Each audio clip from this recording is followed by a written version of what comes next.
오늘 우리가 함께 하실 말씀은 요한복음 말씀입니다. 요한복음 4장 46절로부터 54절까지 말씀, 우리 한 절씩 교독하도록 하겠습니다. 제가 먼저 46절 읽습니다.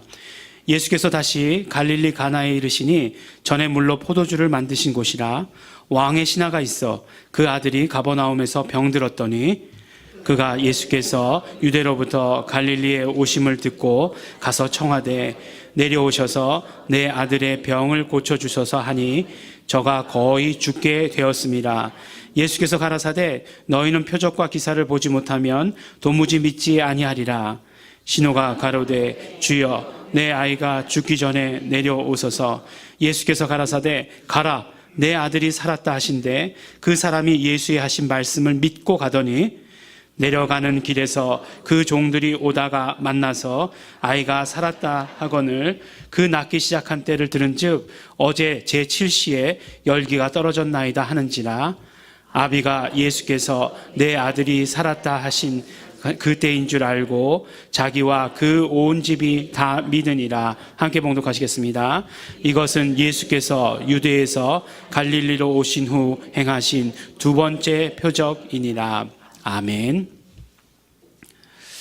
요즘은 보면 많은 분들이 지갑을 들고 다니는 대신에 핸드폰에다가 이렇게 카드 한 장을 끼워가지고 다니시는 분들이 굉장히 많은 것 같다는 그런 생각이 듭니다. 이제 보니까 어느 곳을 가도 현금을 안 가지고 다녀도 카드로 결제해도 되고 또 이제 더 진화돼가지고 핸드폰만 이렇게 갖다 대도 이렇게 결제가 되는 그런 시대가 되었습니다. 한 1년 정도 된 것 같은데 작년에 중국에 와 보니까 이제 중국에서는 이제 거의 현금을 쓰는 것을 구경할 수 없을 정도로 그렇게 되었습니다. 시장에 가나 뭐 음식점에 가나 다 이렇게 핸드폰으로 이렇게 뭐 QR 코드 같은 거 이렇게 하나 있으면 그것만 이렇게 갖다 대면은 결제가 되고, 또 더 놀랐던 것은 그것을 젊은 사람들만 사용하는 것이 아니라 남녀노소 구분 없이 다 사용하고 있고, 정말 우리 그 구석에서 시장 구석에서 장사하시는 분들도 뒤에 보면 다 그 코드가 붙어 있어 가지고 그것만 갖다 대면 결제가 되게끔 그렇게 되어 있었습니다. 그 작년에 우리 중국 목사님 같이 갔었는데 송 목사님 계시지 않습니까? 뭐 오랜만에 갔죠. 물론 오랜만이라고 해도 뭐 10년 만에 가고 그런 건 아니었어요. 예. 뭐 잠깐 오래간만에 갔었는데 그동안 이제 왔다 갔다 하면서 이제 동전 남은 것들, 그거 이번에 다 쓰고 오겠다. 그래가지고 이렇게 한 자루 이렇게 만들어가지고 갔었는데, 꺼내지도 못했다는 거 아닙니까? 너무 그거 동전 꺼냈다가는 더 창피할 것 같아가지고 꺼내지도 못하고, 그냥 가지고 돌아왔던 그런 생각이 듭니다. 나라마다 문화마다 다 다르지만 이런 것들이 정말 너무 빠르게 변화하고 있다라고 이렇게 생각이 들어요. 우리나라는 아주 도장의 나라였는데, 아주 전통적으로 그냥 도장 찍는 것, 그것을 좋아했었는데 이제 사인을 더 많이 하는 그런 시대가 되었습니다. 뭐 동사무소에 가서도 사인만 하면 되고, 은행에 가서도 사인만 하면 되고, 특별히 마트에 가서 장을 보고 나서 이제 신용카드 사용하면은 이제 서명만 하면은 되는 그런 시대에 우리가 살게 된 것입니다. 참 재밌죠? 이렇게 사인만 하면은 이렇게 되는 그런 시대가 됐다는 것. 사인 안 해도 되는 시대가 이제 되는 그런 때가 온다는데요. 근데 이렇게 우리가 이제 사인한다는 것이 이제 어떤 의미를 갖는 것이냐 하면, 바로 이 사인이라고 하는 것은 이 신용카드의 주인이 나다라고 하는 것을 서명하는 거죠. 그래서 이 신용카드의 주인이 나니까 이 신용카드와 연결된 계좌에서 물건값을 치러도 된다, 치를 것이다 라고 이렇게 이야기하는 것이죠. 근데 우리가 이렇게 사인이라고 하는 것, 사인을 한다고 하는 것은 신용이라고 하는 것과 굉장히 밀접한 관련이 있는 거잖아요. 그렇죠? 그 사람이, 물건을 파는 사람이 나에게 물건을 내주면서 나는 사인만 하나 하는 거예요. 예? 그렇죠? 어떻게 믿고 그렇겠습니까? 근데 그동안에 쌓였던 그 신용이라는 것이 있기 때문에 그 사람과 내가 직접적으로 쌓은 것이 아니라 할지라도 내가 은행 거래를 통해서 그동안에 정말 그 경제 생활을 통해서 쌓여진 그런 신용 때문에 나를 믿고서 사인만 하면 물건을 내어주는 그런 시대가 되었다는 것입니다. 그러고 보면 이렇게 사인하는 것은 반드시 그런 어떤 믿음의 과정과 연결이 돼야지, 서로 신뢰가 있어야 그 사인과 그런 어떤 그런 모든 경제 행위들이 이루어지게 되는 것을 이렇게 보게 되는 것입니다. 오늘 또 왜 또 괜히 또 뜬금없이 신용카드 모르는 사람이 있을까봐 이렇게 신용카드로 이야기를 시작하는 이유가 무엇일까? 우리가 계속해서 믿음에 대해서 이야기를 나누고 있습니다. 구체적으로 우리가 믿음이 무엇인지를 알기를 원하고 있죠. 왜냐하면 구체적으로 알아야 우리가 사용할 수 있으니까. 또 성경에서 믿음을 언제나 현재적으로 가지고 있어야 된다라고 말씀을 하는데 믿음이 막연해지면 현재적이 될 수가 없는 것이니까요. 믿음이 막연해지면 우리의 삶에서도 믿음의 사용이 막연해진다는 거예요. 사용이 막연해진다는 것은 안 쓴다는 말과 똑같습니다. 그렇기 때문에 우리가 구체적으로 믿음을 알자. 이러한 취지를 가지고 믿음에 대해서 말씀을 나누고 있습니다. 오늘 말씀의 제목은 표적 믿음이에요. 표적 믿음. 예. 믿음을 표적으로 갖는 건가? 뭐 이렇게 생각하실 수도 있겠는데 표적이라는 말은 무슨 말이냐면 헬라어로 표적이란 말을 세메이온이라고 이렇게 얘기합니다. 세메이온이라고 하는데 그러면 이 표적이라는 말이 가장 많이 등장하는 성경은 어딜까요? 신약 성경 중에서. 예. 당연히 뭐 요한복음이겠죠. 예. 우리 이런 건 나오면 대부분 다 요한복음이 맞아요. 그런데 그 세메이온이라는 말을 한글 성경에서, 우리말 성경에서 표적이라고 번역한 부분도 있고 또 표적이 아니라 또 이적이라고 번역한 그런 부분도 있어요. 왜 그럴까요? 예. 번역한 사람이 달라서 그래요. 네. 요한복음을 번역한 사람하고 요한계시록을 번역한 사람이 달라요. 요한복음하고 요한계시록은 같은 사람이 썼는데 번역한 사람이 다르니까 요한복음에서는 표적이라고 얘기하기도 하고 요한계시록에서는 같은 단어를 가지고 이적이라고 얘기하기도 하고 그렇게 번역이 되어 있습니다. 그래서 이적, 그러면 우리가 더 이렇게 친숙한 것 같잖아요. 그래서 이적, 믿음 이렇게 제목을 할까 하다가 오늘 우리가 읽은 요한복음의 본문 말씀이 모두가 다 표적이라고 번역했기 때문에 표적, 믿음이라고 이렇게 말씀을 정했습니다.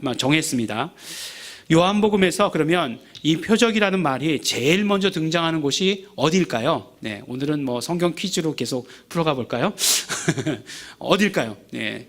그렇죠. 예, 물로 포도주를 만드신 그 가나의 혼인잔치에서 표적이라는 단어가 제일 먼저 요한복음에 나옵니다. 요한복음 2장 11절에 보면 예수께서 이 처음 표적을 갈릴리 가나에서 행하여 그 영광을 나타내심에 제자들이 그를 믿으니라 이렇게 말씀하고 있습니다.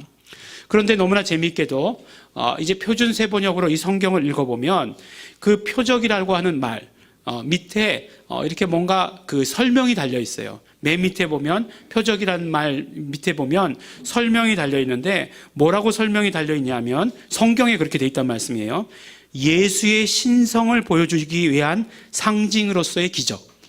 예수의 신성을 보여주기 위한 상징으로서의 기적. 이렇게 써져 있다는 것이에요. 헬라어로는 세메이온이다. 이렇게 이야기하고 있습니다.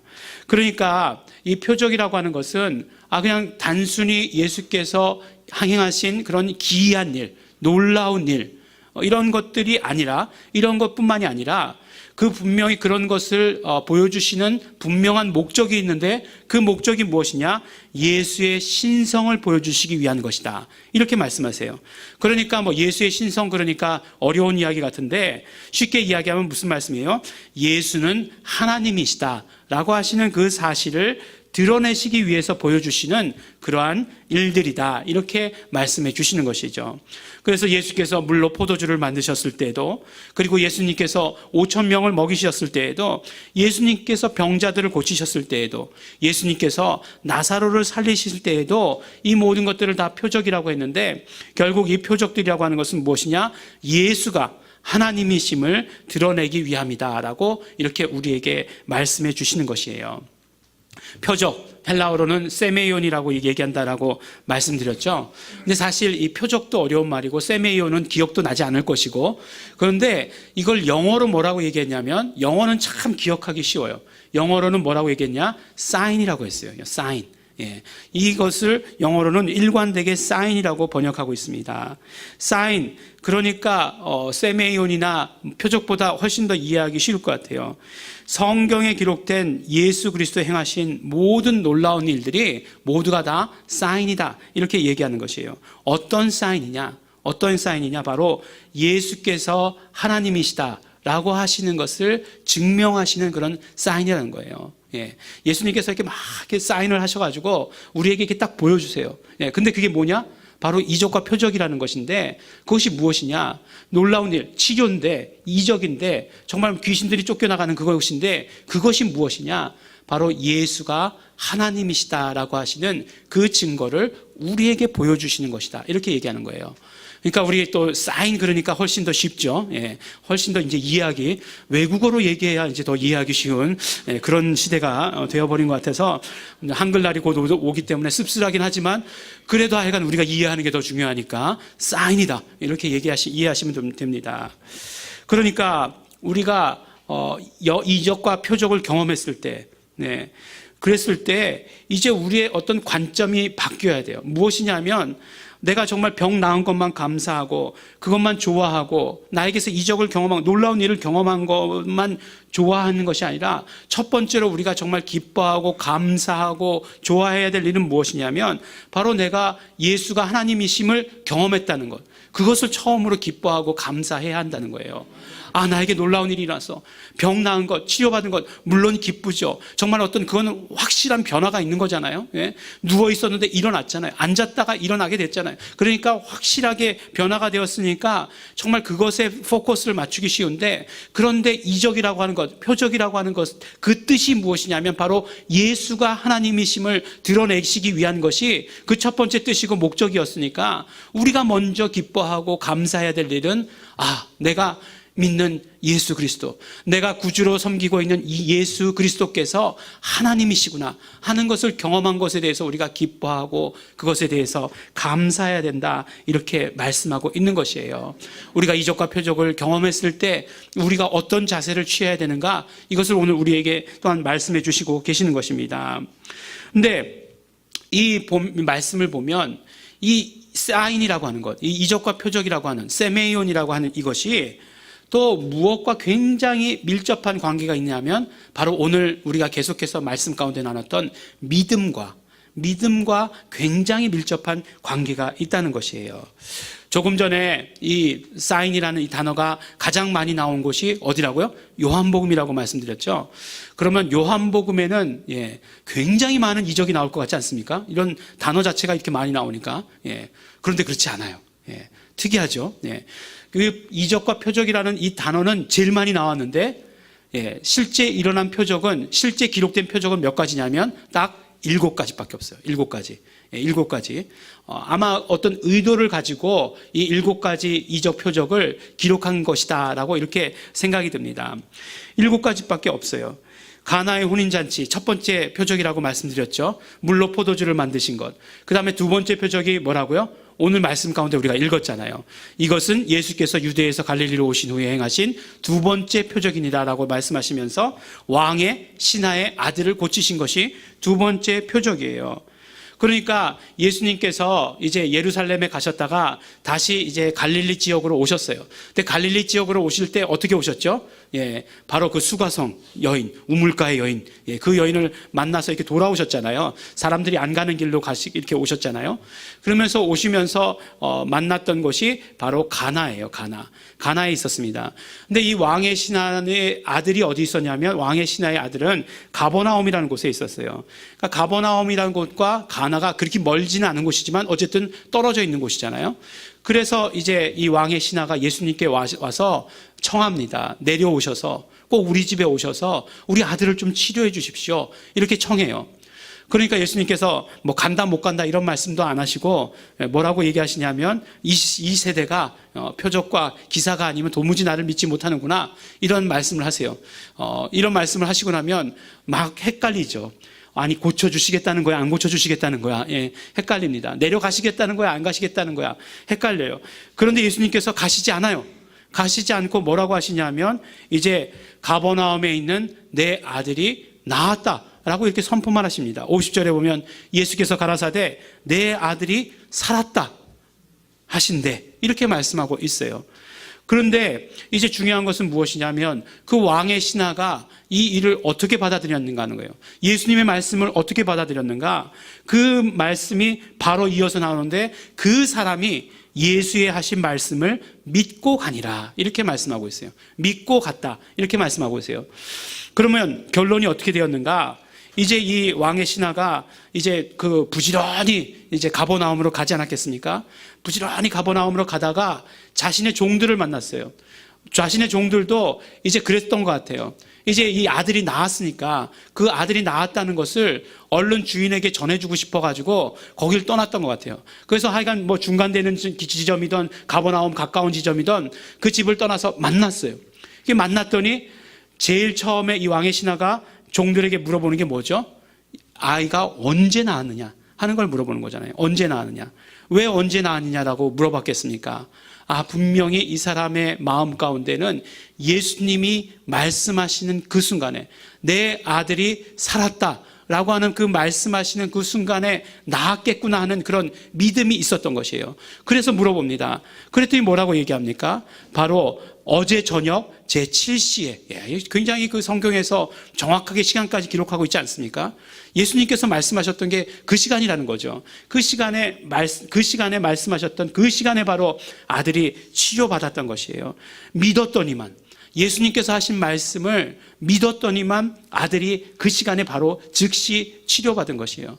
그래서 그 결과 어떻게 됩니까? 온 집이 다 믿으니라 라고 하는 이 결론으로, 이런 정말 아름다운 결론으로 이렇게 마치게 되는 것을 보게 되는 것이죠. 바로 아들이 치료받는 그 치료가 언제 이루어졌는가? 그 표적이, 예수님께서 행하신 이 표적이 언제 이루어졌는가? 바로 예수님, 그 왕의 신하가 예수님의 말씀을, 하신 말씀을 믿었을 때라고 이렇게 말씀해 주시는 것이에요. 오늘 말씀드리려고 하는 것이 이것이에요. 조금 전에 말씀드렸던 대로 요한복음에서는 7가지의 예수님의 행하신 표적이 등장합니다. 그런데 정말 이 모든 표적들이, 그러니까 예수 그리스도께서 하나님이심을 드러내신 이 모든 사건들이 무엇과 연관이 있느냐? 믿음과 연관이 있다는 것이에요. 이 사건들 가운데 모두가 다 동일하게 믿음이라는, 믿는다라고 하는 그 모든 단어들이 나오는 것을 보게 됩니다. 물로 포도주를 만드실 때 그 물로 포도주를 만드신 이유가 뭐라고 말씀하셨어요? 맨 마지막 2장 11절에 보니까 바로 제자들로 하여금 믿게 하기 위해서다 라고 말씀하셨어요. 오늘 본문 말씀 가운데서도 예수님께서 치료를 선포하셨습니다. 그런데 그 치료가 언제 일어났는가? 그 표적이 언제 이루어졌는가? 바로 그 신하가, 왕의 신하가 믿을 때라고 하는 그 사실을 시간까지 정확하게 우리에게 알려주시면서 우리에게 보여주고 계시는 것이에요. 그리고 그 결과가 어떻게 되었는가? 온 집안이 다 믿게 되었다라고 이렇게 말씀해 주시고 계시는 것입니다. 나사로를 살리신 사건, 요한복음에 나오는 나사로를 살리신 사건은 바로 그 요한복음의 7번째 표적입니다. 중간에 그 표적들은 무엇이죠? 우리 오병이어의 이적 잘 알고 있고, 예수님께서 무리를 걸으신 것, 뭐 소경을 고치신 것, 이런 것들이 나오는 것이죠. 그런데 요한복음 11장에 나오는 그 나사로를 살리신 사건이 온통 다 믿음과 연결되어 있는 것을 볼 수 있어요. 요한복음 11장 15절에 보니까 내가 거기 있지 아니한 것을 너희를 위하여 기뻐하노니 이는 너희로 믿게 하려 함이라, 이렇게 말씀하고 있어요. 나사로가 병들었다라고 얘기했을 때 예수님께서 곧바로 가지 않으셨잖아요. 사흘 동안이나 거기에 유하시다가 이제 나사로의 집으로 가셨는데 그 이유가 무엇이냐? 이는 너희로 믿게 하게 하려 합니다. 그러니까 나사로를 살리신 그 온 사건을 통해서 예수님께서 가지고 계셨던 목적은 무엇이냐? 이 표적을 통해서 드러내시려고 했던 건 무엇이냐? 너희로 믿게 하려 합니다. 이렇게 말씀하고 있는 것이에요. 우리가 잘 알고 있는 베드로의 신앙 고백이 요한복음에서는 마르다의 입을 통해서 나오게 됩니다. 근데 그 마르다의 입술을 통해서 나오는 신앙 고백이 어디서 나옵니까? 나사로를 살리실 때 나오잖아요. 그 밑에 보니까 27절의 말씀에 가로되 주여 그러하외다, 주는 그리스도시요 세상에 오시는 하나님의 아들이신 줄 내가 믿나이다, 이렇게 말씀하고 있는 것이에요. 그리고 이제 나사로를 살리실 때도 예수님께서 11장 40절에 보니까 예수께서 가라사대 내 말이 내가 믿으면 하나님의 영광을 보리라 하지 아니하였느냐? 내가 믿으면 하나님의 영광을 볼 것이다, 이렇게 말씀하고 있어요.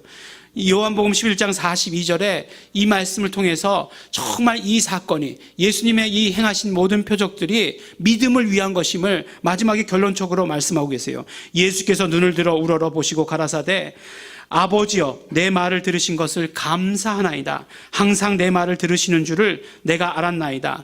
그러나 이 말씀을 하옵는 것은 둘러선 무리를 위함이니 곧 아버지께서 나를 보내신 것을 저희로 믿게 하려 함이니라. 이렇게 말씀하고 있어요.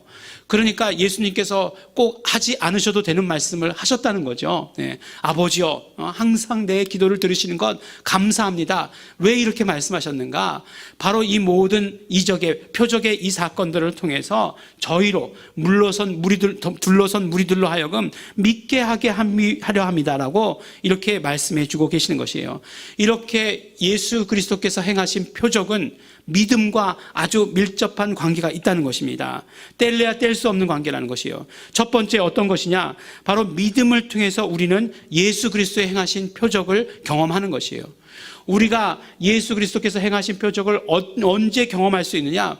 믿을 때라고 이렇게 말씀해 주시는 것이에요. 그래서 예수님께서 성경을 보면 치료하실 때나 이적을 행하실 때마다 귀신을 쫓으실 때마다 등장하는 표현이 있어요.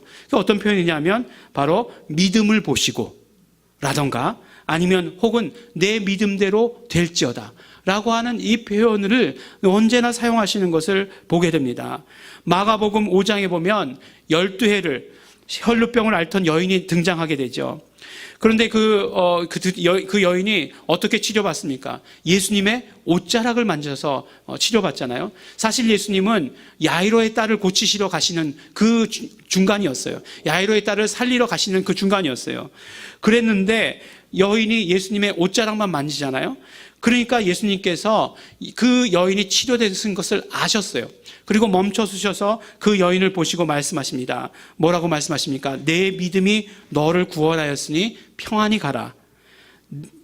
내 병에서 놓여 건강할지어다. 이렇게 말씀을 하시는 것이에요. 바로 믿음과 예수 그리스도의 그 치료가 연결되어 있는 것을 보게 되는 거죠. 마태복음 9장에서도 보면 어떤 두 소경이 예수님을 계속 따라다니면서 소리 지릅니다. 다윗의 자손이여 우리를 불쌍히 여기소서. 막 예수님을 쫓아다니면서 이 두 소경이 소리 질러요. 그러니까 예수님께서 뭐라고 말씀하시면서 이 두 소경을 치료해 주십니까? 너희 믿음대로 될지어다 라고 이렇게 말씀하시면서 치료해 주세요.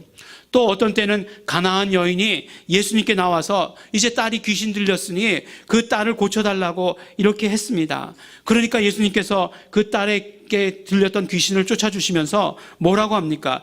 여자야 내 믿음이 크도다. 내 소원대로 될지어다 라고 이렇게 말씀하시니까 성경에 그 시로부터 그의 딸이 나으니라 이렇게 말씀하고 있어요.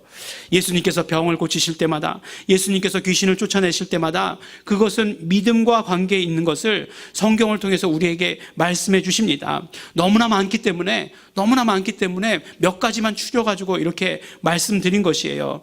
예수님께서 행하시는 그 모든 표적과 우리의 믿음이 결코 따로 떨어져 있는 것이 아니라고 하는 것이에요. 우리가 예수 그리스도께서 행하신 이적과 표적을 경험하기 위해서 우리에게 무엇이 있어야 되느냐? 우리에게는 반드시 믿음이 있어야 되는 것을 말씀해 주시는 것이에요. 그럼 믿음이 있어야 표적을 경험할 수 있느냐? 표적이 있어야 믿음이 생기게 되느냐? 이렇게 따질 것 하나도 없다는 것이에요. 왜냐하면 믿음과 표적은 언제나 동시사건이기 때문에 그렇습니다. 언제나 동시사건이 되어야 되는 것이고 언제나 현재에 이루어지는 현재의 사건이 되어야 한다는 것이에요. 우리의 믿음은 예수 그리스도의 표적을 나의 것으로, 지금 현재 나의 것으로 경험하게 해주는 것입니다.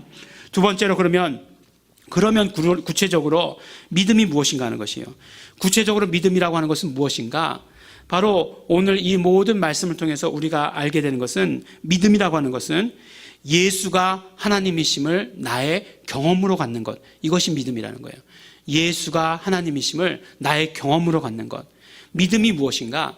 믿음이 바로 이런 것이에요. 이게 구체적인 우리의 믿음입니다. 표적과 믿음이 함께하는 것은 그 믿음으로 말미암아 예수 그리스도가 하나님이심을 경험하게 되는 것을 말한다는 거예요. 나에게서 예수가 하나님이심을 드러내시는 그 일들을 내가 경험하게 되는 것을 말하는 것이에요. 정말 하나님만이 하실 수 있는 그 일들이 내게서 경험되게 지는 것이에요. 우리의 죄의 문제, 정말 우리의 죄가 용서받았습니다. 어떻게 우리가 그렇게 할 수 있습니까? 우리는 할 수 없잖아요. 하나님께서만 하실 수 있는 그 일들을 우리는 경험했어요.